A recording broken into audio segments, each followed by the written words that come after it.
This is the Dark Illumination Report podcast for Monday, August 17th, 2020. And on today's episode, I'm going to be answering the question, why doesn't Satan answer me? Why doesn't he respond? Part 2. I've answered this before, but I'm going to try to elaborate. This is the Dark Illumination Report podcast, the official podcast of Shadow Path Diabolism, your daily dose of Diabolonian philosophy to inspire you on your journey down the crooked shadow path. Here's your host, R.J. Womack, Brother Nero.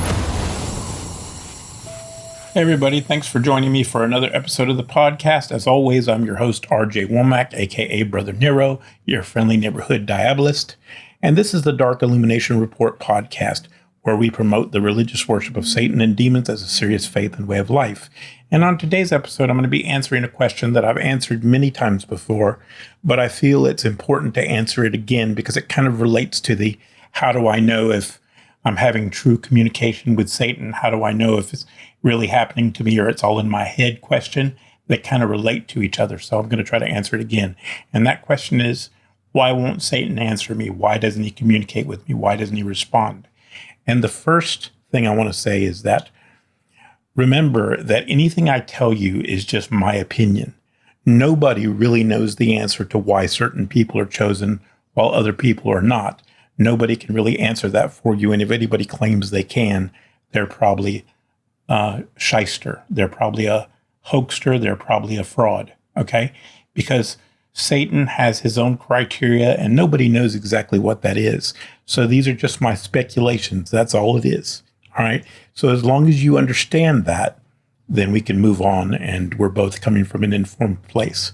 So the first thing I want to talk about is some people are just not ready. They think they're ready to dedicate themselves to Satan, and the demons seem to know they're not. They're not mature enough, they're not serious enough, or they're not genuinely motivated to serve Satan. They're motivated by something else. And you have to understand that the demonic spirits also understand they can read our blood, they can read our ancestry, they know our history, they know our family history, and they also have some sense of probability. They can look at our fate, if you will, in some ways, and determine how likely it is that we're going to follow through on our commitments. Now, that doesn't mean our fate is predetermined per se, but there are certain things I believe that are kind of like milestones or markers, like, for example, the day we're born, the day we die. I think those are already predetermined. And in between there may be a few other major milestones that we're inevitably going to hit. But the demons can see things that we can't. And they make judgments based on that. Again, this is my opinion based on my experience and what I've seen. So take it or leave it. Take it for what it's worth. I'm not claiming to speak for Satan, nor do I claim to understand how he makes his choices. This is just my best guess based on experiences I've had, based on what I've seen with others. And that's all I can give you is my somewhat educated guess on these things. But I think if you don't get an answer when you first call out to Satan, the only thing you can do is keep trying. Sometimes I think it's a matter of them trying to see if you're serious about it, seeing if you're going to see it through, seeing how much determination you have. This idea that Satan just takes anybody that comes to him, anybody that calls to him, is something that's very popular in Christian mythology, but it's not the way things work in reality, at least as far as I can tell. So I would just keep trying, and I would keep making offerings. I would keep petitioning the spirits until they know how serious I am. And if they don't answer your call, and you give up, well, assume there's a reason for that. Assume there's a reason that you're not fated to be called by them or to work with them. I don't know. I'm not them, so I can't say. That's just my best guess.